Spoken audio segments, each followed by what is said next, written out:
start our presentation by watching the videos. Please take a look.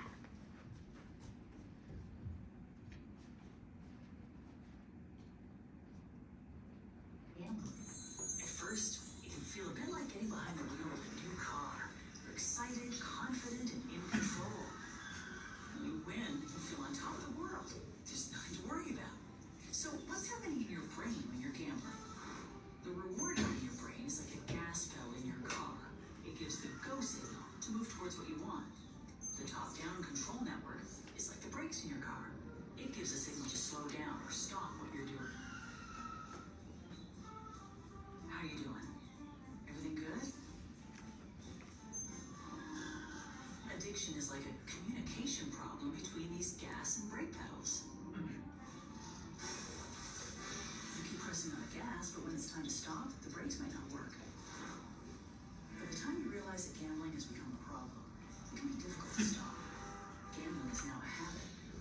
Habits are formed when brain activity shifts away from conscious control. You might feel like you're on autopilot. Once habit has taken over, you become very aware of gambling cues and triggers. Gambling isn't as fun, but you continue to do it to escape those uncomfortable urges caused by those triggers. As the consequences of your gambling get worse, so does your mood. At first, gambling has a positive effect on your mood, but in addiction, your natural mood set point drops. Over time, gambling becomes less pleasurable, and your set point lowers, even when you aren't gambling. It can lead to depression.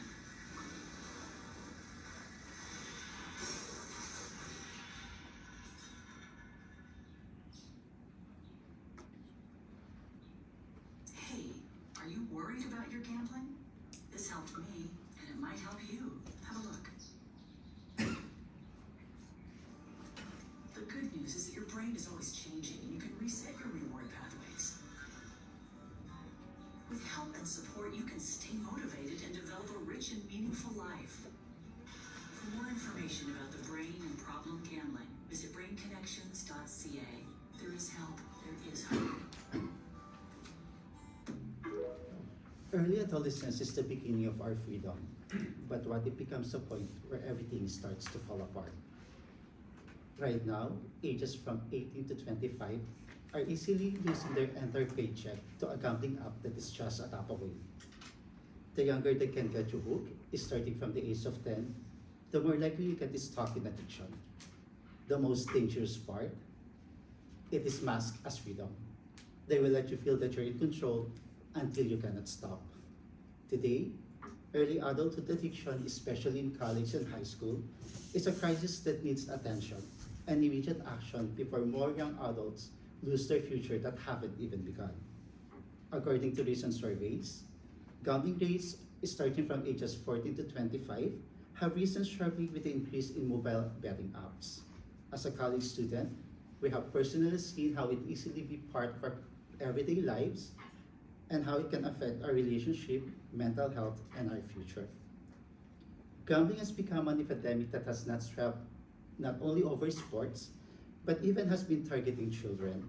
It is a crisis that can destroy an entire generation's potential.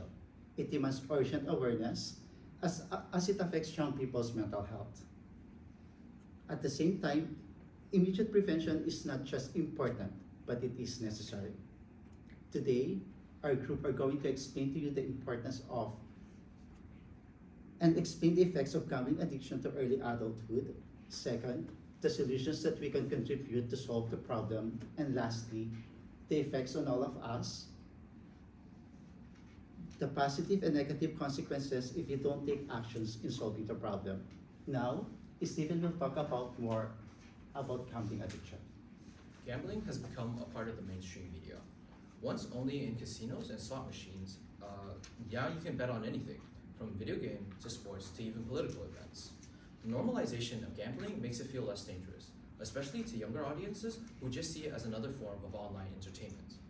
With already lackluster laws on casinos, the constant push of advertisements of sports betting and gambling has made it impossible to escape from it. When popular figures like Kevin Hart or Joe Rogan casually promotes these services, they send the message that gambling is just harmless fun rather than a destructive habit.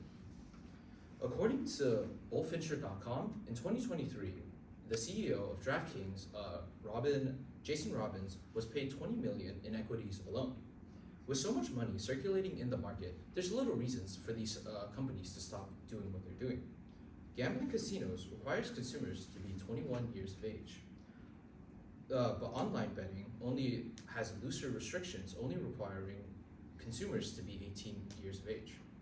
This is due to the fact that alcohol is served in casinos, but for casinos, as stated by SanDiego.com, generally you need to be 18. But for casinos, gambling where alcohol is served, the age requirement is 21. Even more websites can get past this legal age of 18.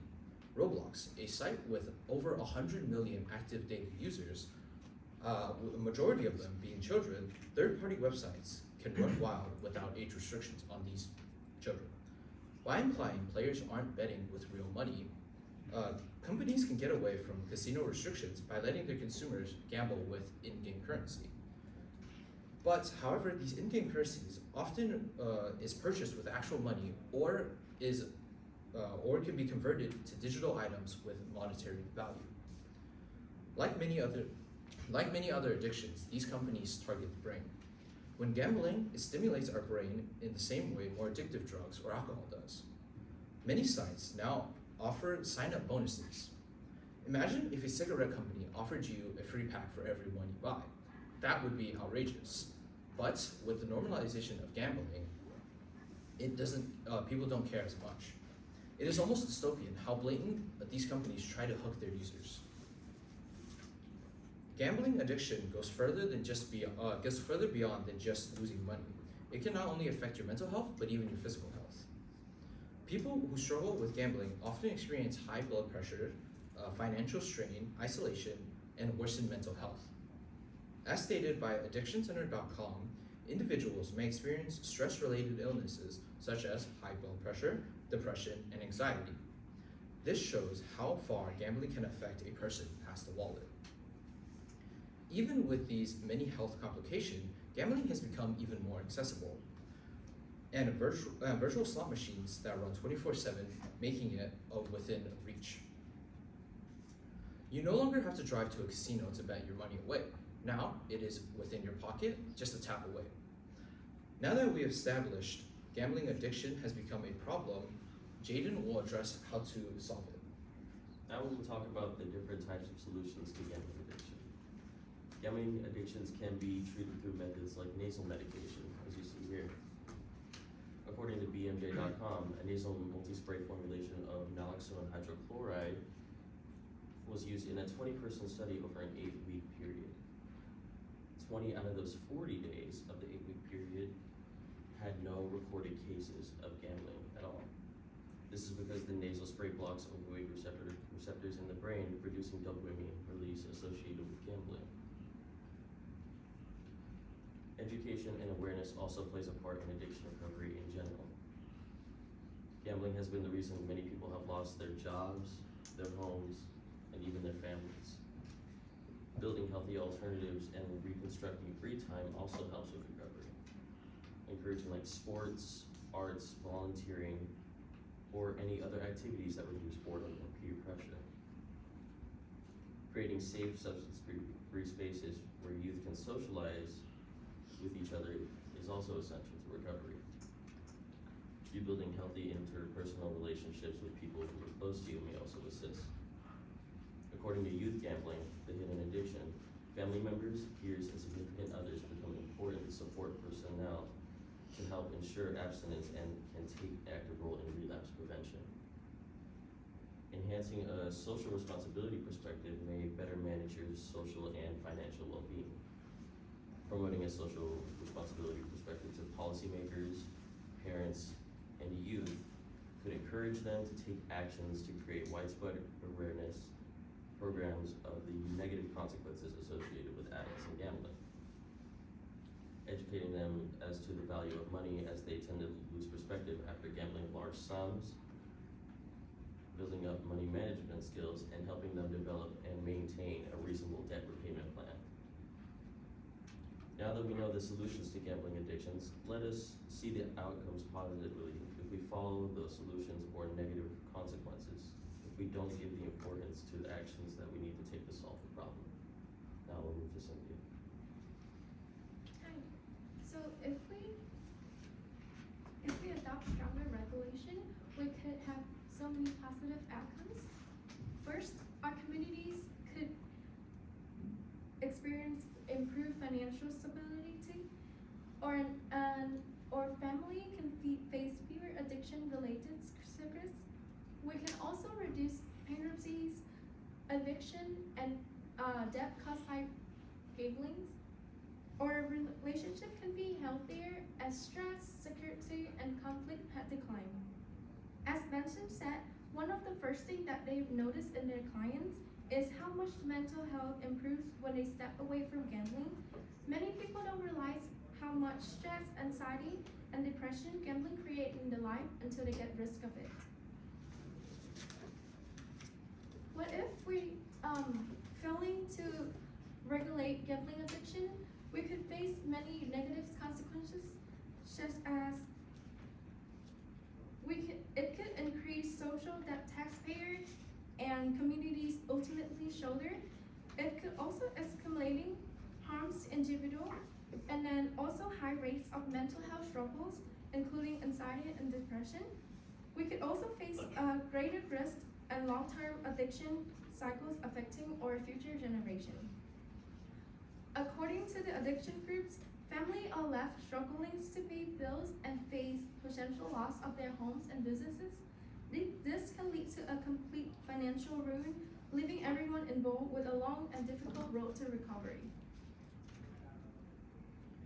In conclusion, gambling problems among youth will continue to raise important public health and social policy issues.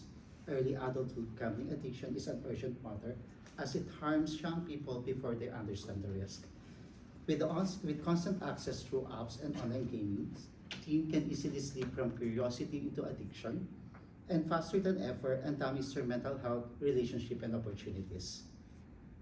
Today, we are asking you not just to understand and acknowledge the problem, but also to act. As young adults, we need to speak up loudly to support stronger education and safeguard. Above all, we should make a petition to our government to fund more basic and applied research and to support and develop effective prevention and treatment programs. In the end, addressing early adulthood gambling addiction is not just about stopping risky behavior, it is about protecting your future. Adulthood is about learning who you are, building the foundations of your confidence, your self-respect, and your judgment. When gambling becomes part of your lives, it is not an entertainment. It is an early detour that will affect your entire path. Thank you so much.